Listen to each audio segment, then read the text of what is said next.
1992 World Motocross Championship is being billed as the premier class.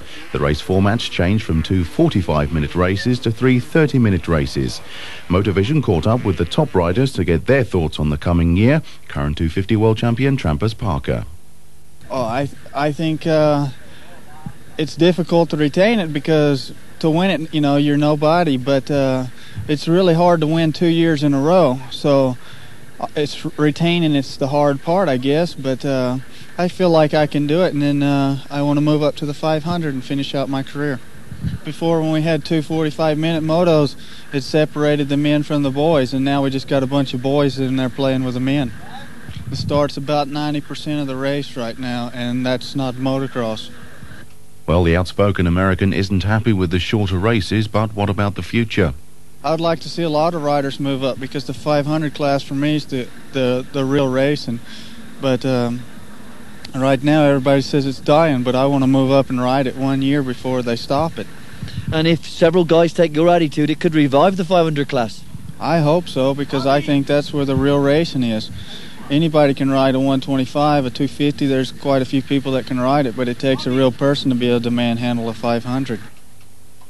Runner-up in 1991 was Mike Healy, and what a revelation he was with his exciting style and fun attitude.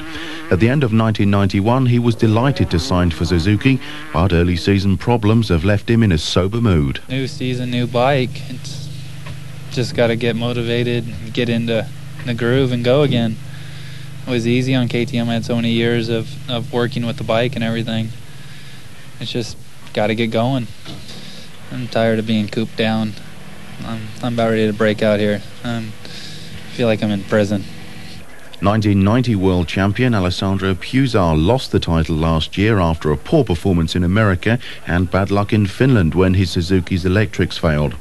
Now Yamaha mounted, this gutsy little Italian will be a threat despite carrying a serious knee injury. Under team manager Michele Rinaldi, Pusa and the rest of the Chesterfield Yamaha team will be amongst the season's strongest challengers. Peter Johansson, also Yamaha mounted, is a tough, fit competitor from the same mould as previous Swedish champions. The three-heat system will not suit Peter, but he'll be a guy to watch in the third heat, especially after winning his first GP last year. This was the best day in my life so far, anyway. I know the team are delighted. Yeah, it's the first time in my life, so I'm very happy. Monique Beverts in many ways has the qualities we see in Peter Johansson. He's changed from Kawasaki to Yamaha but is still backed by Johnson. He's proved he can ride both sand and hard tracks but appears to lack some self-confidence. Pekka Vähkönen finished 6th last year, his lowest position in the World Championship for 8 years. So what does he think of the new format? Some good things are motocross, very exciting starts always, so maybe it's also that's good for spectators. It doesn't get so bored in short heats, but also 45 minutes heat, it's then we see who is the very strong in the end of races. Also it's hard to say which is better. Edwin Evertsen is a true sand specialist and rides the factory Kawasaki. This young articulate Dutchman slipped quietly to 8th place last year. He's strong and fit and looks capable of improving on that position. Thijs Visser sports the number 9 plate and is the teammate of Michele Fanton. Their Hondas have the factory kits, which at the moment are taking longer to fine-tune than most technicians thought. Fanton has a wealth of Grand Prix experience. He snatched a last-lap victory from Mike Healy at the 1991 San Marino Grand Prix. This Italian is superb in the sun-baked hard tracks. Axel Hovert is another sand specialist. He's staying with Kawasaki and is supported by Demolen tyres. His neat, energy-saving style is another hallmark of the Dutch sand technique. Gert-Jan van Doorn is one of Holland's most experienced riders. He's been around long enough to perform well on all types of terrain. Mickey Diamond came to Europe in 1991 with the Bird Yamaha team of Italy. He struggled with a knee injury but scored good points later in the season and is now teamed up with fellow American and world champion Trampas Parker. Bader Monet, an American with Italian parents, is super quick in the first 10 minutes of any GP and could score well. He also boasts the biggest truck in the GP paddock. Britain's best hope of world honours lie with Rob Herring. His fellow competitors acknowledge his speed and he has outstanding technique and ability, but other riders don't see him as a serious threat because of his lack of consistency.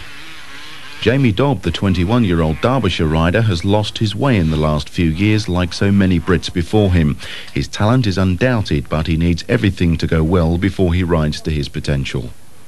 19-year-old Stefan Everts matured last year to win the 125 crown. Growing in confidence, Everts could be the man to beat.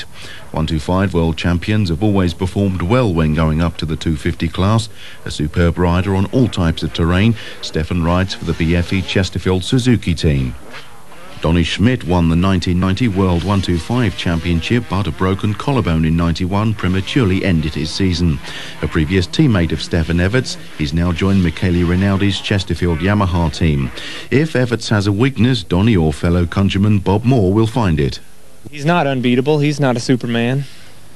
For sure not. I think it's true that Bob and I do know that he can be beaten and be disturbed mentally.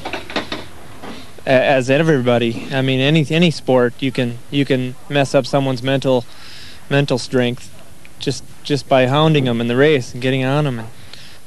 Bob Moore comes across as Mr. Nice Guy, and of all the Americans to grace our shores, he's the most European.